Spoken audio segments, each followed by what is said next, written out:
નમસ્તે દોસ્તો, કેમ છો? મજામાં? બાબાનું રસોડું આજે તમારા માટે લઈને આવે છે રીફ્રાઈડ બીન્સની મેક્સિકન ભેલ. અહીં આગળ તમે જોઈ રહ્યા છો આપણે દરેક પ્રકારના વેજીસ કટ કરેલા છે, જેમાં લેટસ છે, ક્યુકુમ્બર્સ છે, સ્વીટ પેપર્સ છે, ઓનિયન્સ છે, પિકલ્સ છે, પ્લસ તમે કેરેટ્સ બી નાખી શકો છો. તમને જે બી વેજીસ ભાવતા હોય તે ખાવામાં એકદમ જ હેલ્ધી છે. અહીંયા આગળ આ રીફ્રાઈડ બીન્સ છે, જેને આપણે આની અંદર મિક્સ કરીશું, તથા આપણી પાસે ચિપ્સ છે તેનો આપણે ચૂરો કરીને આની અંદર મિક્સ કરીશું. સાથે જ ડિફરન્ટ પ્રકારના સાલ્સા અમે એડ કરીને આપણે આ રીફ્રાઈડ બીન્સની ભેલ બનાવીશું.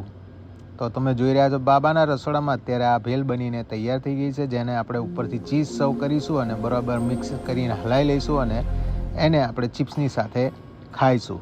તો તમે જોઈ રહ્યા છો બાબાના રસોડામાં રીફ્રાઈડ બીન્સની મેક્સિકન ભેલ બનીને તૈયાર થઈ ચૂકી છે.